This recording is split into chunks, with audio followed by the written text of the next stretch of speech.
Dans la cour de l'école maternelle et élémentaire Saint-Roch, il y a une yourte. Qu'est-ce que fait cet objet emblématique au milieu d'une cour d'école avec les enfants qui jouent autour? Je vous emmène avec moi découvrir ce qu'il se passe à l'intérieur.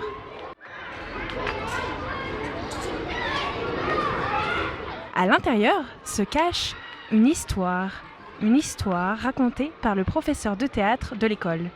C'est un projet monté avec la directrice qui permet aux élèves, malgré le Covid, de voyager un petit peu.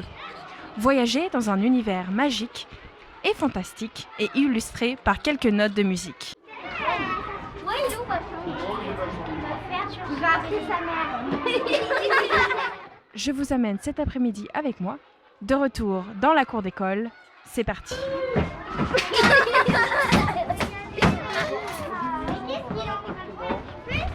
La yourte, c'est comme rentrer dans un autre monde. On est pourtant toujours bien dans la cour de l'école, mais ça rigole comme si on était déjà dans un autre monde. Allez-y, tout doucement. Est-ce que tout le monde est d'accord? Oui. Pour rentrer chacun son tour. Ce sont des petits coussins. Vous en prenez un, vous asseyez dessus et bouche cousue, oreille ouverte. Ok? Alors c'est parti. Était une fois une forêt. Et dans cette forêt, il y a aussi forcément beaucoup de loups. Et les loups, le matin, le midi, le soir et la nuit, ils hurlent au vent et les loups font Wouhou! Vas-y, petite loup, va découvrir la forêt où il y a des loups. Oh, oh. Et elle marche, la petite loup, pour aller découvrir les loups. Alors, ce qui se passe ici, c'est qu'on raconte des histoires, des contes musicalisés. On fait un set pour les maternelles, on fait un set pour CP-CE1, CE2, et puis un set pour CM1, CM2. Création musicale, adaptation de contes, improvisation orale. Et puis ce soir, on fait une soirée famille. On raconte Sam, pareil pour les CM1, CM2, pour les familles de l'école. Et puis jeudi, on fait une soirée adulte pour les grands. Là, c'est du conte un peu plus poussé. Il y a un conte érotique, il y a un conte un peu sur la violence faite aux femmes, et il y a un conte qui raconte pourquoi les hommes sont plus aussi généreux qu'ils devraient l'être. Alors, ce projet est né parce que ici, ça fait 10 ans que je mène un atelier de théâtre avec les CM2, deux classes de CM2. Quand je fais cet atelier, on fait du théâtre, on aborde les textes du théâtre, mais on aborde aussi le conte, puisqu'on travaille la voix, le corps, l'oralité. Et puis l'année dernière, on devait jouer, puisqu'à chaque fin d'atelier, on fait une valorisation, un petit spectacle devant les parents.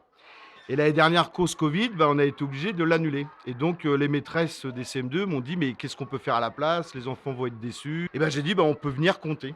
Et donc, comme on avait lancé un peu le projet depuis un an avec Maxence qui joue et Thomas, on est venu compter. Donc avec la directrice, Madame Minet, je lui ai dit, tiens, si l'année prochaine on ne fait pas de théâtre, on installerait bien une yourte à histoire. C'est-à-dire qu'il y a une histoire dans ces histoires, c'est de dire que nous, on est 3 marcheurs qui se sont rencontrés un jour, on a trouvé cette yourte, et puis on se balade dans le monde entier. Et donc on a raconté cette histoire aux enfants, et du coup ça leur suscite plein de questions. Où on dort? Est-ce qu'on dort sous la yourte?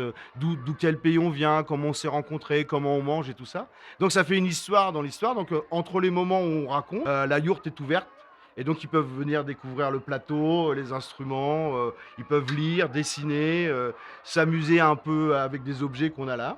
Et puis comme ça fait une vie dans l'école. Voilà. Donc nous, on va inviter la culture dans leur école. Et puis surtout, on va les faire voyager à travers une maison ronde où effectivement, quand on la ferme, tout d'un coup, il se passe quelque chose. L'espace et le temps suspend. Et les enfants, ils décollent avec nous, quoi. Petit Loup, c'est une petite fille, elle est intrépide, elle a un cœur gros comme ça, elle est gentille comme tout, et puis elle est curieuse de la vie. Donc comme elle habite à côté d'une forêt et qu'elle entend hurler les loups le matin, le midi, le soir et la nuit, elle a envie de découvrir les loups. Puis elle rencontre les loups, et puis il se passe plein de trucs, mais je ne vais pas le dire parce qu'il faut venir voir le spectacle, quoi. Dans l'improvisation à rôle de ce que je fais, c'est que je garde le squelette. L'improvisation, c'est quelles images me viennent au moment où je raconte. Donc par exemple dans l'histoire il y a vraiment les 3 loups gris et il y a vraiment le loup noir de la nuit, ça je le garde. Et Petite Loup, c'est mon invention, la forêt, ce qui s'y passe et tout. Donc j'improvise en fonction de ce qui m'arrive comme image. J'adore l'interactivité, c'est-à-dire que quand je raconte un même set avec les gars, on n'a jamais la même ambiance, on n'a jamais le même public et du coup, on teste des choses d'interactivité. Donc par exemple, là, on a fait des vagues de ouh cet après-midi, c'est formidable quoi, voilà. Ça nous porte. Ils accompagnent vraiment l'histoire. Ils la bruitent pas, ils l'illustrent pas. Ils ont créé, composé toutes les musiques de toutes les histoires qu'on raconte.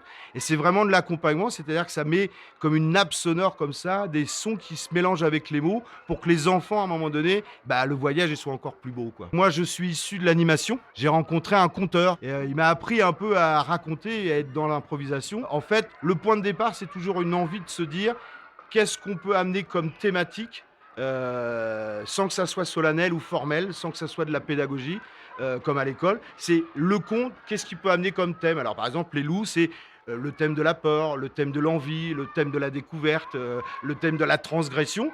Donc les enfants, à l'âge qu'ils ont, ces thèmes-là, ils les ont pas identifiés. Par contre, au fur et à mesure, voilà, dans leur développement, ça va faire cheminement, quoi. Et on est convaincu que le conte musicalisé, il peut faire œuvre d'éducation et de développement.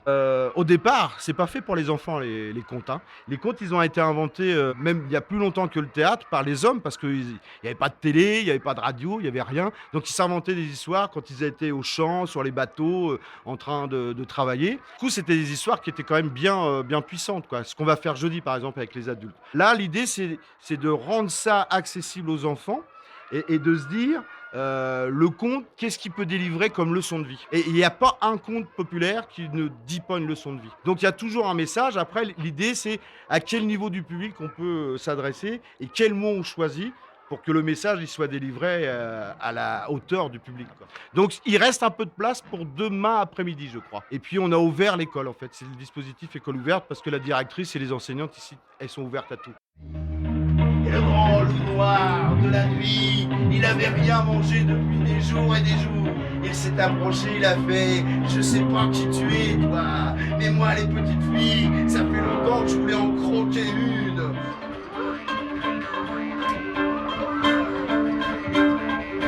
Ça y est, j'ai trouvé. Va falloir être actif, les contes de la forêt là. Parce qu'elle est longue cette histoire-là.